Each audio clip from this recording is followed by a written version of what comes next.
Bonjour à tous, chers amis et chers passionnés de l'agriculture. Soyez les bienvenus sur ma chaîne. Si vous me découvrez pour la première fois, mon nom c'est Solim. Je suis une entrepreneure agricole, passionnée du monde rural.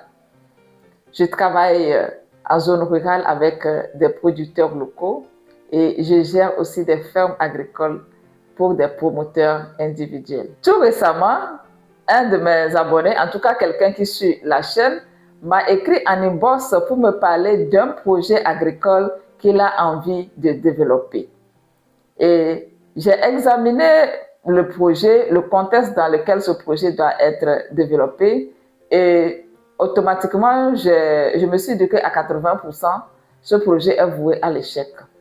Je prends quand même le temps, quand les gens m'écrivent en inbox, de réfléchir sur le projet. Si, selon moi, ce projet est vraiment prometteur, je vais leur demander de prendre un rendez-vous payant pour qu'on puisse parler du projet et que je puisse développer les stratégies qu'il faut pour leur permettre de réaliser leurs objectifs. Mais quand je vois que le projet même n'est pas très viable, je ne propose pas de rendez-vous payant. Mais à cet abonné qui m'a écrit, lorsque j'ai vu que vraiment le projet ne tient pas, je lui ai posé la question, pourquoi est-ce que vous voulez vous lancer dans ce domaine? Je lui ai posé la question. En fait, moi, je veux comprendre sa motivation. Je veux comprendre pourquoi il a décidé de faire ce projet. Et la réponse qu'il m'a donnée, c'est que telle personne proche m'a dit que c'est rentable.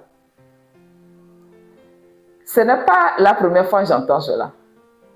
Il y a des gens qui m'approchent avec des projets et je leur dis, mais pourquoi c'est ce secteur-là que tu as choisi? Ils me disent que telle personne m'a dit que c'est rentable. Donc, je vais profiter de l'occasion de cette vidéo pour pouvoir développer cet aspect. Si quelqu'un me dit qu'il veut se lancer dans une activité parce qu'on lui a dit que c'est rentable, moi je comprends par là que ce qui intéresse la personne en premier, c'est l'argent qu'il va gagner. C'est le gain, c'est ce qui l'intéresse en premier. Alors, si c'est le gain, la question que je me pose, c'est que quel est le besoin que cette personne veut résoudre? Parce que, ces personnes qui disent que, ok, on veut faire parce qu'on dit que c'est rentable, ils ne prennent pas le temps de réfléchir au problème en question. Ce que vous voulez faire là, ça résout quel problème? Parce que pour gagner de l'argent, il faut résoudre un problème. Il faut qu'il y ait un besoin de votre produit. On est tous d'accord. Donc, avant de vouloir vous lancer dans une culture, dans la production d'une quelconque spéculation, posez-vous la question, est-ce que ce produit est recherché? Est-ce qu'il y a un marché pour ce produit? Maintenant, généralement, j'ai constaté aussi que les personnes que vous citez en référence pour dire que c'est cette personne qui a dit là, en quoi cette personne est une personne ressource? Par exemple, quelqu'un qui vous dit que l'élevage de poulets est rentable. Est-ce que la personne qui est en train de vous dire ça, est-ce que lui-même, il a un poulailler? Est-ce que la personne même exerce cette activité? Bon, en exerçant cette activité-là, quand vous voyez lui-même sa vie, est-ce que ça vous plaît? Est-ce que vous ressentez que cette personne vit réellement à travers son activité? Parce qu'on a vu des gens ici qui ont crié que non, que notre activité là c'est rentable. Mais quand tu vois même leur vie, ça ne donne pas envie. Quand tu vois dans quelles conditions ils vivent, là où ils habitent, leurs moyens de locomotion, les conditions de vie de leur famille, Ça ne donne pas envie. Mais ce sont ces personnes-là qui vont rester du matin au soir pour dire que non, telle activité est rentable. Je vais vous donner un exemple. J'étais en rendez-vous d'affaires avec un promoteur qui avait un magnifique projet. Maintenant, il va falloir trouver les différentes spéculations à mettre en place pour que ce projet-là soit rentable. J'ai fait différentes propositions et il faut organiser une réunion pour en parler. Généralement, pour ces genres de réunions, on fait aussi participer les collaborateurs de ce promoteur qui vont m'assister sur le projet. Et lorsqu'on est en train de développer les idées, un de ses collaborateurs a proposé une spéculation. Et il disait que c'était très rentable. Alors, cette spéculation dont il parlait, moi, j'ai les chiffres concernant la spéculation en question. Et je lui ai dit que bon, ce qu'il propose là, il faut qu'on fasse attention parce que ce n'est pas aussi rentable comme on le pense. Mais le monsieur persistait que non, que c'est très rentable, qu'il a même un ami proche qui développe ce projet et que tout va bien pour lui. En 3 ans, vraiment, il voit que sa situation a changé. Je lui ai dit, OK. Je lui ai posé la question, est-ce que l'ami dont tu parles, est-ce qu'il exerce lui-même l'activité ou bien il l'a confié à une autre personne? Il m'a dit que c'est lui-même qui est sur place et qui est le centre de l'activité. En fait, pour dire que l'activité va très bien pour le monsieur, il donne comme argument que bientôt le monsieur va prendre une deuxième femme. Donc ils disent que oui, c'est que ça va très bien, c'est pourquoi il veut prendre une deuxième femme. Alors je lui ai posé la question, qui sont ceux qui travaillent sur la ferme de ce monsieur? Il dit que non, c'est sa femme et les membres de la famille. Je lui pose la question, est-ce que ce monsieur paye le salaire à sa femme et aux membres de la famille qui travaillent sur la ferme? Il me dit non. Et je lui dis, en fait, il ne faut pas qu'on se trompe. Quand toi-même tu es dans ton activité, je le dis et je le redis, quand toi-même tu es dans ton activité, l'énergie que tu vas mettre là, c'est au-delà de ce qu'un employé peut accepter faire. Vous savez, dans les élevages, il y a même des promoteurs qui dorment dans les poulaillers, qui dorment avec les bêtes s'il le faut, pour pouvoir les surveiller toute la nuit. Pour voir s'il y a des problèmes, ils vont réagir en même temps. Et en journée aussi, ils sont toujours au travail. Quand vous voyez des gens dans leur ferme, ceux qui ont eux-mêmes leur ferme, quand vous les voyez travailler, c'est non-stop. Ils n'ont pas de repos. Même la nuit, ils travaillent. Mais quel employé tu vas prendre, qui tu vas engager comme employé et lui imposer ces conditions de travail? La personne va dire que c'est de l'esclavage. Il ne va pas accepter le faire. Maintenant, le monsieur dont on me donne un exemple. La femme travaille et elle n'est pas payée. Il y a plein de fermes comme ça, les fermes dans nos milieux ruraux, où vous allez voir généralement les hommes, ils ont 2, 3, 4 femmes parce qu'ils ont besoin de la main-d'œuvre. Ce sont les femmes qui travaillent avec eux dans les champs ou bien qui prennent soin de l'élevage. Maintenant, toi, en tant qu'entrepreneur, toi, en tant que promoteur de ferme qui vit à Lomé ou bien dans la diaspora, si tu veux faire les mêmes choses, il faut savoir que toi-même, tu ne peux pas être sur place pour le faire. Et tu dois compter sur des employés. Quel employé peut accepter s'engager comme le décrit ce monsieur? Donc, vous ne pouvez pas avoir les mêmes résultats. Et si vous avez des employés, vous êtes tenu de les payer. On est d'accord? Vous êtes tenu de les payer. Vous ne pouvez pas dire à quelqu'un de travailler et puis vous allez seulement lui trouver de quoi manger, c'est tout. Non. Donc, quand j'ai développé comme ça l'idée, le collaborateur en question qui insistait ou bien qui persistait que cette activité est rentable a finalement compris que en fait, c'est parce que il n'y a pas vraiment de charge salariale pour le monsieur. C'est pourquoi il a l'impression que l'activité marche. Ceci m'amène à l'importance de l'examen des coûts avant de vous lancer dans une quelconque spéculation que ce soit. C'est peut-être parce que moi j'ai fait la gestion que je trouve cela logique.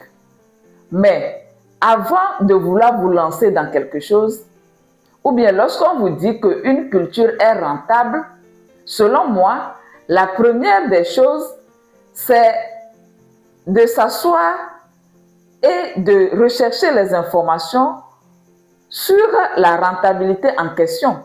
Quand vous dites que quelque chose est rentable, ça veut dire que la somme des dépenses est inférieure à la somme des ventes. C'est ça. Donc, si vous voulez faire telle culture sur telle superficie, ou bien vous voulez faire l'élevage, tel nombre de têtes, combien faut-il dépenser sur le cycle de la production? Il faut rassembler des informations concernant ces différentes dépenses, n'est-ce pas? Et aussi, il faut avoir des informations concernant le prix de vente. Et en faisant la différence entre ces données, vous allez voir combien est-ce que vous pouvez espérer gagner. C'est seulement à partir de ce moment que vous pouvez dire que c'est rentable ou pas. Maintenant, des gens viennent vers moi pour me dire, on m'a dit que telle activité est rentable. D'accord. Mais je leur pose la question, combien, par exemple, tu dis que je fais 1 hectare de tel produit. Ok. Bon, d'après vos recherches, pour produire 1 hectare de ce produit-là, combien il faut dépenser? La personne me dit qu'elle ne sait pas.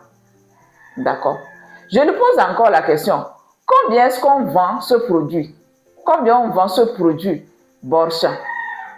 La personne me dit encore qu'elle ne sait pas. Bon, ça veut dire que toi, on t'a dit seulement que c'est rentable et tu ne fais aucune recherche. Tu viens, tu veux faire aussi. Tu risques d'être vraiment déçu. Maintenant, ce n'est pas obligatoire pour un promoteur d'avoir toutes les informations. C'est ça, nous, notre rôle. Le rôle du conseil, c'est que, par exemple, j'ai tel projet, tu viens, tu prends un rendez-vous d'affaires avec nous et nous, on te sort les chiffres. Hein? Ah oui, ça aussi, c'est ce que nous proposons comme service. C'est ça, nous, on est là pour vous aider dans les chiffres. Si vous-même, vous ne pouvez pas aller rassembler les données, nous, on a les données, vous pouvez venir et on va vous dire, en suivant des chiffres vérifiés, si réellement l'activité peut être rentable pour vous ou pas. Et même, on peut vous orienter sur les stratégies à mettre en place pour avoir un marché rémunérateur. Pour résumer ce que j'ai dit jusqu'à maintenant, je peux dire que pour pouvoir gagner de l'argent sur un projet, premièrement, il faut que vous vous assurez que ce que vous voulez mettre en place résout un problème. Ceux qui ont de l'argent, les vrais riches là, savent que pour pouvoir gagner de l'argent, la première des choses à laquelle il faut penser, ce n'est pas l'argent. Il faut d'abord penser au problème qu'on veut résoudre. Et après, on peut mettre un prix dessus. Deuxièmement, il faut analyser les coûts pour savoir si réellement la rentabilité du projet correspond à ce que vous voulez. Il y a des personnes, s'ils ont un projet qui leur rapporte 50 000 francs par mois, ça leur suffit largement. Mais d'autres personnes, vu leur ambition, eux, ils ont besoin de quelque chose qui peut leur apporter au moins 1 million par mois. Donc, faites les chiffres pour savoir si la rentabilité en question correspond à vos ambitions. Ça, c'est le résumé de ce que j'ai dit jusqu'à maintenant. Mais il y a d'autres éléments à prendre en compte qui, selon moi, sont les éléments les plus importants. Je vous parle souvent de ce livre que j'ai écrit, Ma mission de vie. Ce livre-là, c'est moi-même qui l'ai écrit. En lisant ce livre, ça ne coûte même pas, c'est à 10 000 francs. En lisant ce livre-là, vous saurez si l'activité que vous voulez faire correspond à votre mission de vie. Chacun a son domaine d'activité. Chacun a le domaine dans lequel il doit exercer pour pouvoir gagner de l'argent. Dans cette vie, chacun a ça. Maintenant, si pour vous, là, ce n'est pas dans l'agriculture que vous allez gagner de l'argent et que c'est ailleurs, que c'est comme ça, c'est écrit pour vous, vous pouvez mettre les moyens que vous voulez dans l'agriculture. Vous n'allez même pas gagner. Vous ne gagnerez rien. Donc, assurez-vous que le moyen qui a été prévu pour vous pour gagner de l'argent est dans le domaine agricole avant de vous lancer. Le livre, ça ne coûte pas, comme je l'ai dit, c'est 10 000 francs seulement. Mais ce que ça va vous permettre de découvrir là, c'est vraiment au-delà de vos attentes. Un second point dont j'aimerais vous parler aussi, qui est d'ordre moral, c'est de vous conseiller d'enlever l'envie dans vos cœurs. Cessez d'envier vos amis. Il y a des gens qui se lancent dans des projets agricoles parce qu'ils ont un ami, un proche qui le fait et que de loin, ils sont en train de voir que la personne là est en train d'évoluer. Donc, moi aussi, je vais me lancer dans l'agriculture. Maintenant, comme vous êtes envieux, comme vos intentions ne sont pas très claires, vous n'avez pas aussi le courage de vous approcher réellement vers votre ami pour qu'il vous dise la vérité. Selon vous, c'est l'agriculture qui lui rapporte l'argent. Mais vous ne savez même pas que peut-être il a d'autres activités aussi qui viennent de façon accessoire et qui lui permettent d'avoir ce niveau de vie que vous voyez. Je vais encore là vous donner un exemple, puisque j'ai un exemple. Il y a environ 1 an et demi de cela, un monsieur que je connais très bien dans mon quartier s'est approché de moi parce qu'il sait que je suis dans le domaine agricole. Souvent même, il me livre le soja. Donc, ce monsieur s'approche vers moi et il me dit que, bon, en fait, il a envie de faire un projet et qu'il veut faire un champ d'oranger. Je lui dis que, bon, côté orange, moi, je ne maîtrise pas trop la culture et je ne connais pas trop les chiffres aussi. Il me dit qu'en fait, il veut qu'on lui rédige un projet pour présenter à un de ses grands frères pour que celui-ci puisse l'aider financièrement à réaliser ce projet. Et il a un grand frère qui est bien placé et qui peut lui donner les moyens pour faire le projet. Je lui ai dit, bon, même si je dois écrire ton projet pour toi, il faut que j'ai les chiffres. Est-ce que tu as une personne ressource qui maîtrise la production, vers qui je peux aller pour collecter les données? En ce moment, j'ai dit 1 an et demi, au moment où je faisais tout de façon bénévole. Bon, quand il m'a approché, c'est quelqu'un que je connais. Donc, j'ai dit, ok, moi, je vais te faire ça, il n'y a pas de souci. Donc, il me dit que oui, qu'il a son ami qui vraiment a des champs d'oranger. Il maîtrise très bien la production d'oranger. Donc, si je vais vers lui, je peux avoir les informations. Je lui ai dit, ok, dis à ton ami, explique-lui le projet, parce que jusque-là, il n'avait pas dit à son ami qu'il veut faire aussi les orangers comme lui. Il a dit, ok, explique le projet, dis ce que tu veux faire à ton ami et donne-lui mon contact pour que je puisse échanger avec lui et collecter les données qui me seront nécessaires pour écrire le projet. Effectivement, je vais vers l'ami et j'essaie de parler avec l'ami pour lui dire que, en fait, on veut mobiliser un financement. Et si on a le financement, moi je ne maîtrise pas la culture, on va lui confier la mise en place du champ. Et le monsieur est d'accord. Il m'a donné les informations nécessaires, les coûts qu'il faut pour produire. J'ai produit le document au monsieur et je l'ai donné. Mais quand j'ai fait connaissance avec le monsieur, c'est un monsieur qui fait partie d'une communauté qui travaille, une communauté de gens qui sont vraiment forts dans l'entrepreneuriat. Donc, ce n'est pas seulement des champs d'oranger que ce monsieur a, mais il a aussi des champs de maïs, des champs de niébé, en fait, bref, les céréales. Et en plus, ce monsieur vend aussi de l'essence frelatée. Donc, pourquoi ma connaissance à moi veut se lancer aussi dans la production des orangers? En fait, il faut savoir que les orangers, ça produit de façon saisonnière. C'est-à-dire qu'on a la production sur 2 ou 3 mois et là, on peut faire cueillir les produits et vendre et c'est encore parti. Ce n'est pas que c'est tous les jours, bien tous les mois que vous avez les fruits. Donc, lorsque ce monsieur vend ses fruits, il arrive à collecter suffisamment d'argent pour réaliser quelque chose. C'est-à-dire que quand il finit de vendre là, il peut en même temps construire une maison, bien acheter un terrain avec cet argent. Pour ce qui est de cette dépense quotidienne, ce qu'ils vont manger à la maison et tout, c'est l'activité qu'il fait au niveau de la vente de l'essence frelatée et les champs, les autres champs, c'est de ça qu'ils vivent. Mais pour l'oranger, pour les oranges, il se sert de ça pour faire des investissements.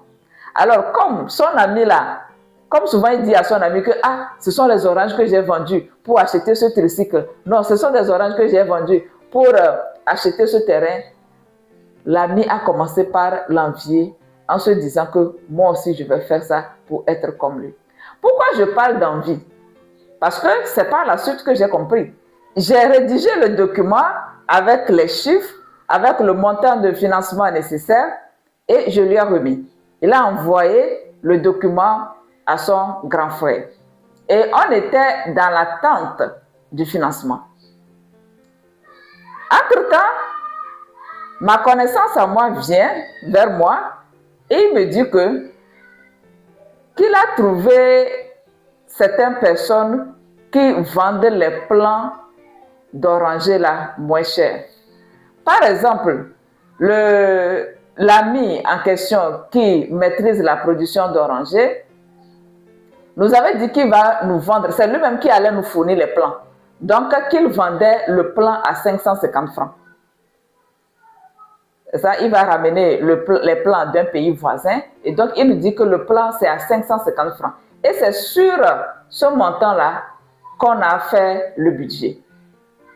Donc, ma connaissance à moi revient après et il me dit qu'il a trouvé d'autres personnes qui sont prêtes à nous vendre les plants à 350 francs.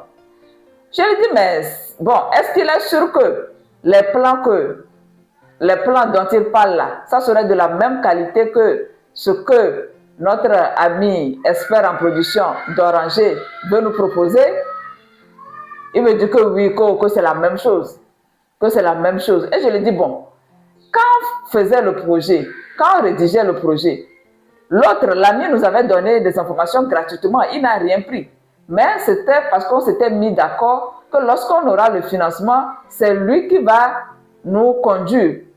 Est-ce que si on achète les plants ailleurs, il va accepter encore nous suivre dans la production? Et il me dit qu'en fait, l'ami là, on n'a qu'à faire tout et tout pour le mettre de côté. Comme ça, si l'argent vient, on travaille avec les nouvelles personnes qu'il a trouvées. Je lui ai dit que moi, je ne travaille pas comme ça. S'il ne veut plus travailler avec son ami là, moi, je ne suis plus dedans. Il n'a qu'à aller, s'il prend son financement, il n'a qu'à aller trouver les nouvelles personnes qui dit qu'il a trouvé là et aller faire leur activité. Parce que on ne peut pas écarter l'autre qui nous a donné les informations. Il me dit que bon, que lui là, l'autre, son ami là qui n'a pas le temps, qu'ils ont déjà l'argent, c'est comme ça, ils profitent des gens. Il a dit non, non, non, non. C'est pas ce qu'on s'est dit au début. C'est là que j'ai compris qu'en fait, il enviait, il disait que c'est son ami, mais il enviait son ami. Vous voyez? Et je vous ai dit que le projet là, j'ai écrit ça il y a de cela 1 an et demi là. Jusqu'à aujourd'hui là, le monsieur ne m'a pas appelé pour me dire que le financement est sorti. Hein. Mais même quand je le vois, bon, je ne suis même pas sûr que le grand frère lui a envoyé l'argent. Vous voyez? Donc, quand vous voulez faire des projets, vous voyez que quelqu'un réussit bien dans son projet et que vous voulez faire le même projet là, approchez-vous de lui et ayez un cœur pur. La personne va vous dire comment procéder. La personne va vraiment vous dire comment lui il fait pour que ça marche pour lui. Mais si vous allez vers lui en ayant des mauvaises intentions dans votre cœur, vous n'aurez pas le résultat que vous souhaitez. Voici les conseils que j'ai souhaité partager avec vous aujourd'hui. La prochaine fois, quand quelqu'un vous dit « lance-toi dans ceci parce que c'est rentable », s'il vous plaît, prenez le temps d'examiner ce que la personne vous dit à travers les points que j'ai énumérés dans cette vidéo. Cela va vous permettre de prendre une bonne décision. Et si vos intentions sont pures, et si le domaine dans lequel vous voulez vous lancer fait vraiment partie de votre mission de vie, vous allez le réaliser et la rentabilité que vous aurez sera même au-delà de ce que vous imaginez. Merci de m'avoir suivi. Merci pour votre fidélité sur la chaîne. Merci pour vos abonnements. Merci pour vos commentaires. Je vous aime énormément. Dans quelques jours, je reviendrai pour une nouvelle vidéo où je vais encore partager d'autres conseils ou bien d'autres histoires avec vous. Prenez bien soin de vous et portez-vous bien. Au revoir.